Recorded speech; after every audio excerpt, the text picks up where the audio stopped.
সুপ্রভাত বন্ধুরা, সোমার ঘর সংসারের আরও একটা নতুন ব্লগে আপনাদেরকে স্বাগত। আজ সোমবার সকাল 6টা বাজে আমি আর ছেলে রওনা দিলাম মর্নিং ওয়াকের জন্য। ছেলে সুইমিং যাবে, আমি মাঠে নেমে যাব এবং ওখান থেকে হেঁটে আবার ছেলে সুইমিং থেকে ফেরার পথে আমাকে নিয়ে চলে আসবে। এই চলে এসেছি মাঠে। আমার হাঁটাও কিছুটা হয়ে গেল, আর হাঁটতে হাঁটতে আপনাদেরকে দেখিয়ে দিলাম স্কোয়ার আর সঙ্গে আই লাভ বহরমপুর। সব কিছুই দেখানো হয়ে গেল। হাঁটবো, হেঁটে আমি তারপর গিয়ে বসবো, আর বসে কিছুক্ষণ অপেক্ষা করব, তারপরেই ছেলে চলে আসবে। এবার বসাও হয়ে গেছে, উঠে চলে এলাম আপনাদেরকে একটা দেখাবো বলে। এটা হলো টেক্সটাইলের মোড়, আমাদের বহরমপুরে খুব জনপ্রিয় একটা জায়গা। এই দেখুন, এটা হলো আমাদের গভর্নমেন্ট টেক্সটাইল কলেজ। এই জায়গাটাতেই আজ আমি রাত্রেবেলায় আসবো। সোমবার শুধু ফুল, কলা, মিষ্টি আনার ছিল, সেগুলো এনেছি। আর একটু অল্প করে শাক, কচুর শাক আর পুঁই শাক এসব এনেছি। আপনাদেরকে সেগুলো পরে দেখাচ্ছি। আগে তাড়াহুড়ো করে ছেলের জন্য টিফিনটা বানিয়ে দিলাম, ও খেয়ে বেরিয়ে যাক, তারপর সারাদিন তখন আপনাদের সঙ্গে থাকবো। এই ছেলেকে আজকে টিফিনে দিয়েছি মুড়ি, আর এদিকে শশা কুচি, কাঁঠালি কলা আর ঘুগনি। আজ কর্তামশাইও বাড়ি থাকবে সোমবার, সবার জন্য এই টিফিনটাই বানিয়েছি। খেয়ে বেরিয়ে গেল, এবার নিশ্চিন্ত হয়ে ঘরের কাজ করব। আমি অ্যাকচুয়াল বাজার গেছিলাম আজকে এই কলা, আর সোমবার আজকে তাই ফুল, আর এদিকে রাখি আছে। তো আমার ছেলেকে মা রাখি পরায়, তবে এবছর শুধু বড় ছেলেকে পরাবে। সাথে আমার একটা অতিথি এসেছে বাড়িতে, তো তাই জন্য দুটো রাখি নিয়েছি। অতিথিটাকে কিন্তু আপনাদেরকে আমি অবশ্যই আজকে দেখাবো। আর তার সঙ্গে আছে ওদের জন্য মিষ্টি, লাড্ডু, এইসব। এগুলো আনতে গিয়েই বাজারে একটু কচুর শাক চোখে পড়লো। আর বুঝতেই পারছেন কচুর শাক দেখে তো খুব লোভ হয়, তাই কচুর শাক, পুঁই শাক, সঙ্গে একটু এইগুলো শসা, মূলো আর টমেটো, এই কটা বাজার করে নিয়েছি। বাজার সব কিছুই ঘরে আছে। পুঁই শাকটা আজকে রান্না করব, আর কচুর শাকটা নিরামিষভাবে কালকে মঙ্গলবারে করব।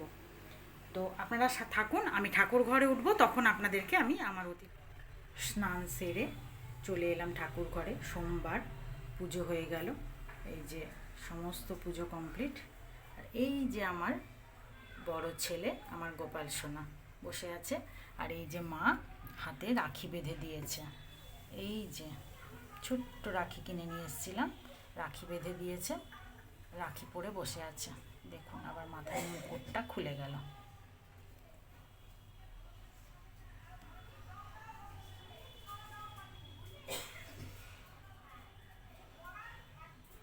মুকুটটা পরিয়ে দিলাম। আর এই হচ্ছে আমার অতিথি, দেখুন আপনারা। এই যে এটা হলো আমার মাসির গোপাল, ছোট মাসির। মাসির বাড়িতেও একটা নতুন ফ্যামিলি মেম্বার হয়েছে, তার জন্য মাসির এখন পুজো পাঠ চলবে না, তাই মাসির গোপাল আমার বাড়িতে কিছুদিনের জন্য বেড়াতে এসেছে অতিথি হয়ে। আমি খুব খুশি এত সুন্দর অতিথি পেয়ে। আর এই যে সবার পুজো কমপ্লিট হয়ে গেছে। এই যে আমার মহাদেব, সোমবারের পুজো সব কমপ্লিট। তার সঙ্গে আজকে রাখি পূর্ণিমা। আর এই যে এই গোপাল সোনাকেও মা রাখি বেঁধে দিয়েছে। দুটোই তো মায়ের নাতি, তাই মা এদেরকে রাখি বেঁধেছে। তবে আমার ছেলেকেও মা রাখি পরায়, যেহেতু এবছর আমাদের হবে না, তাই আর পরানো হয়নি। তো আপনারা সঙ্গে ঠাকুর ঘর থেকে নেমে এসে টিফিন করে এবার শুরু করলাম রান্না করতে। আর যাওয়ার পুজো করতে ওঠার আগে রান্নাঘরে সব কিছু কেটে রেখে গেছিলাম। এই এখানে এবার টমেটো, কাঁচা লঙ্কা আর আদা, এই 3টে পেস্ট করে রাখবো, আর তারপর রান্না করব। আপনাদেরকে আজকে রান্নার জোগাড় কিছু দেখাবো না, তবে রান্নার পরে সবটা দেখাবো কী কী রান্না করলাম। রান্না শেষ করে চলে এলাম ওপরে, এবার খাওয়া দাওয়ার পালা দুপুরের।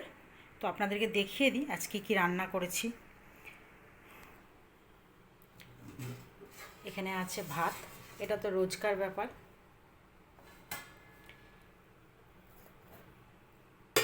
এখানে আছে শসা, আর এটা হচ্ছে লেবু।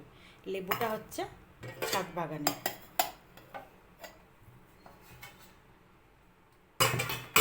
এখানে আছে রুই মাছের কালিয়া। এখানে আছে রুই মাছের মাথা দিয়েই পুঁই শাকের ঘন্ট। এই পুঁই শাকের মধ্যে সব কিছু দেওয়া আছে, আলু, বেগুন, মিষ্টি কুমড়ো, মূলো, গাটি কচু, কাঁঠালের বীজ, সব কিছু দিয়ে পুঁই শাক দিয়ে রুই মাছের মাথা দিয়ে ঘন্ট। এখানে হচ্ছে রুই মাছের কালিয়া। এখানে তো দেখালাম শসা, লেবু, লঙ্কা আছে, শসা আর লেবু, আর এখানে আছে আলু দিয়ে মুরগির মাংসর পাতলা ঝোল। তো এই আজকে রান্না হয়েছে। খাওয়া দাওয়াটা কমপ্লিট করি, আপনাদের সঙ্গে আবারও থাকবো রাত্রেবেলায়। আজ আপনাদেরকে আবারও সেই প্রতিবাদের সাক্ষী করব, প্রতিবাদ মিছিলে সামিল হয়ে। আপনাদেরকে সকালেই দেখালাম এই ফাঁকা টেক্সটাইলের মোড়, আর এখন দেখুন প্রতিবাদী টেক্সটাইলের মোড় জনজোয়ারে পুরো ভাসছে। আর এই জনজোয়ারের প্রতিবাদ যতদিন চলবে আমিও কিন্তু থামবো না, ঠিক ততদিনই এই প্রতিবাদে উপস্থিত হব। তো আপনারাও নিশ্চয়ই চাইছেন আমার মতন যেন দোষীর সঠিক শাস্তি হয়, আমিও কিন্তু সেটাই চাই, আর খুব অন্তর থেকে চাই। গোটা বাংলা যখন চাইছে সেটা হতে বাধ্য। আজ এই পর্যন্তই।